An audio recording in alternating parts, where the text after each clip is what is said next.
नमस्कार मित्रों, आज आपके लिए अद्भुत एवं भाव विभोर करने वाला प्रसंग लेकर उपस्थित है। आज का प्रसंग है लंकाधीश रावण की मांग। मित्रों, वाल्मीकि रामायण और तुलसीकृत रामायण में इस कथा का वर्णन नहीं है, पर तमिल भाषा में लिखी महर्षि कंबन की ई रामावतारम में यह कथा है। रावण केवल शिव भक्त, विद्वान एवं वीर ही नहीं, अति मानववादी भी था। उसे भविष्य का पता था। वह जानता था कि श्री राम से जीत पाना उसके लिए असंभव है। जब श्री राम ने खर दूषण का सहज ही वध कर दिया, तब तुलसीकृत मानस में भी रावण के मन के भाव लिखे हैं। खर दूषण मोशम बलवंता, तिनहि को मरहि बिनु भगवंता। रावण के पास जामवंत जी को आचार्यत्व का निमंत्रण देने के लिए लंका भेजा गया। जामवंत जी दीर्घाकार थे। वे आकार में कुंभकर्ण से तनिक ही छोटे थे। लंका में प्रहरी भी हाथ जोड़कर मार्ग दिखा रहे थे। इस प्रकार जामवंत को किसी से कुछ पूछना नहीं पड़ा। स्वयं रावण को उन्हें राजद्वार पर अभिवादन का उपक्रम करते देख जामवंत ने मुस्कुराते हुए कहा कि मैं अभिनंदन का पात्र नहीं हूँ, मैं बनवासी राम का दूत बनकर आया हूँ। उन्होंने तुम्हें सादर प्रणाम कहा है। रावण ने सविनय कहा, आप हमारे पितामह के भाई हैं, इस नाते आप हमारे पूज्य हैं। आप कृपया आसन ग्रहण करें। यदि आप मेरा निवेदन स्वीकार कर लेंगे, तभी संभवतः मैं भी आपका संदेश सावधानी से सुन सकूंगा। जामवंत ने कोई आपत्ति नहीं की। उन्होंने आसन ग्रहण किया। रावण ने भी अपना स्थान ग्रहण किया। तदुपरांत जामवंत ने पुनः सुनाया कि बनवासी राम सागर सेतु निर्माण उपरांत अब यथाशीघ्र महेश्वर लिंग विग्रह की स्थापना करना चाहते हैं। इस अनुष्ठान को संपन्न कराने के लिए उन्होंने ब्राह्मण, वेदज्ञ और शैव रावण को आचार्य पद का वरण करने की इच्छा प्रकट की है। मैं उनकी ओर से आपको आमंत्रित करने आया हूँ।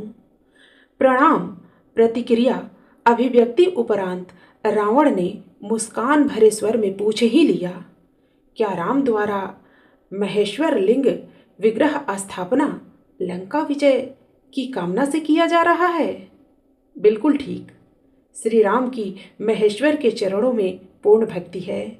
जीवन में प्रथम बार किसी ने रावण को ब्राह्मण माना है और आचार्य बनने योग्य जाना है।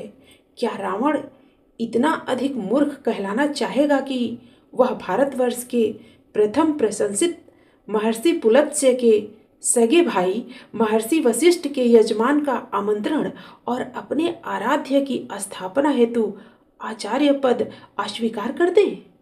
रावण ने अपने आप को संभाल कर कहा, आप पधारें। यजमान उचित अधिकारी है, उसे अपने दूत को संरक्षण देना आता है। राम से कहिएगा कि मैंने उसका आचार्यत्व स्वीकार किया। जामवंत को विदा करने के तत्काल उपरांत लंकेश ने सेवकों को आवश्यक सामग्री संग्रह करने हेतु आदेश दिया और स्वयं अशोक वाटिका पहुंचे। जो आवश्यक उपकरण यजमान उपलब्ध न कर सके, जुटाना आचार्य का परम कर्तव्य होता है। रावण जानता था कि बनवासी राम के पास क्या है और क्या होना चाहिए। अशोक उद्यान में पहुंचते ही रावण ने सीता से कहा कि राम लंका विजय की कामना से समुद्र तट पर महेश्वर लिंग विग्रह की स्थापना करने जा रहे हैं और रावण को आचार्य वरण किया है। यजमान का अनुष्ठान पूर्ण हो, यह दायित्व आचार्य का भी होता है। तुम्हें विदित है कि अर्धांगिनी के बिना गृहस्थ के सभी अनुष्ठान अपूर्ण रहते हैं। विमान आ रहा है, उस पर बैठ जाना। ध्यान रहे कि तुम वहां भी रावण के अधीन ही रहोगी। अनुष्ठान समापन उपरांत यहाँ आने के लिए विमान पर पुनः बैठ जाना। स्वामी का आचार्य अर्थात स्वयं का आचार्य, यह जान जानकी जी ने दोनों हाथ जोड़कर मस्तक झुका दिया। स्वस्थ कंठ से सौभाग्यवती भव कहते रावण ने दोनों हाथ उठाकर भरपूर आशीर्वाद दिया। सीता और अन्य आवश्यक उपकरण सहित रावण आकाश मार्ग से समुद्र तट पर उतरे। आदेश मिलने पर आना कहकर सीता को उन्होंने विमान में ही छोड़ा और स्वयं राम के सम्मुख पहुंचे। जामवंत से संदेश पाकर भाई, मित्र और सेना सहित श्री राम स्वागत सत्कार हेतु पहले से ही तत्पर थे। सम्मुख होते ही बनवासी राम आचार्य दशग्रीव को हाथ जोड़कर प्रणाम किए। दीर्घ आयु भवा, लंका विजयी भवा। दशग्रीव के आशीर्वचन के शब्दों ने सबको चौंका दिया। सुग्रीव ही नहीं, विभीषण की भी उन्होंने उपेक्षा कर दी, जैसे वे वहां हो ही नहीं। भूमि शोधन के उपरांत रावणाचार्य ने कहा, यजमान, अर्धांगिनी कहाँ है? उन्हें यथा स्थान आसन दें। श्री राम ने मस्तक झुकाते हुए हाथ जोड़कर अत्यंत विनम्र स्वर से प्रार्थना की कि यदि यजमान असमर्थ हो तो योग्याचार्य सर्वोत्कृष्ट विकल्प के अभाव में अन्य समकक्ष विकल्प से भी तो अनुष्ठान संपादन कर सकते हैं। अवश्य अवश्य, किंतु अन्य विकल्प के अभाव में ऐसा संभव है, प्रमुख विकल्प के अभाव में नहीं। यदि तुम अविवाहित, विधुर अथवा परित्यक्त होते तो संभव था। इन सब के अतिरिक्त तुम सन्यासी भी नहीं हो और पत्नीहीन वानप्रस्थ का भी तुमने व्रत नहीं लिया है। इन परिस्थितियों में पत्नी रहित अनुष्ठान तुम कैसे कर सकते हो? कोई उपाय आचार्य? आचार्य, आवश्यक साधन, उपकरण अनुष्ठान उपरांत वापस ले जाते हैं। स्वीकार हो तो किसी को भेज दो। सागर सन्निकट पुष्पक विमान में यजमान पत्नी विराजमान है। श्री राम ने हाथ जोड़कर मस्तक झुकाते हुए मौन भाव से इस सर्वश्रेष्ठ युक्ति को स्वीकार किया।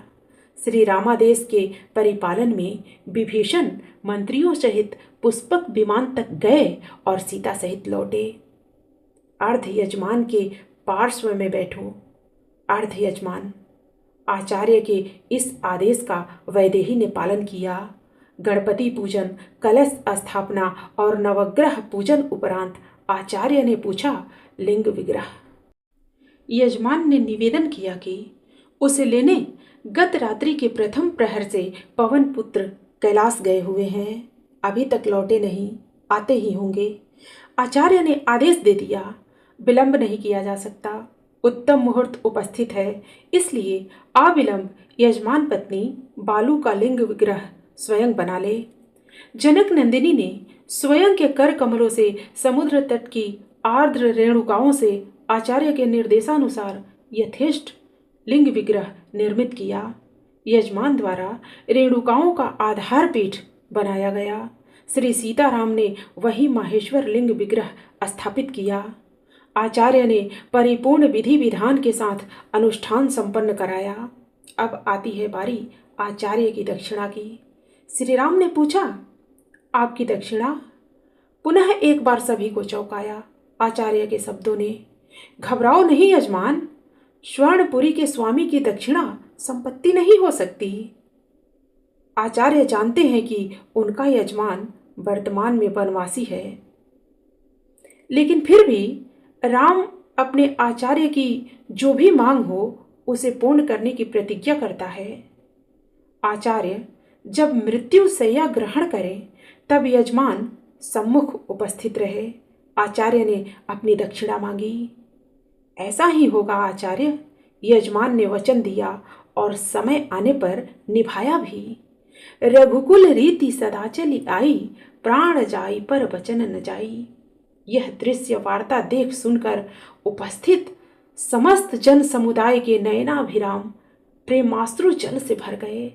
सभी ने एक साथ एक स्वर से सच्ची श्रद्धा के साथ इस अद्भुत आचार्य को प्रणाम किया।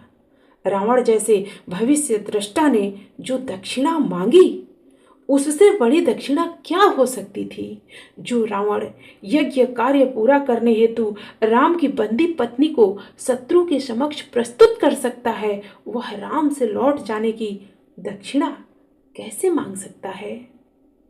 रामेश्वर देव स्थान में लिखा हुआ है कि इस ज्योतिर्लिंग की स्थापना श्री राम ने रावण द्वारा करवाई थी। जय श्री राम। मित्रों, फिर मिलते हैं अगली प्रस्तुति में नए प्रसंग के साथ। धन्यवाद।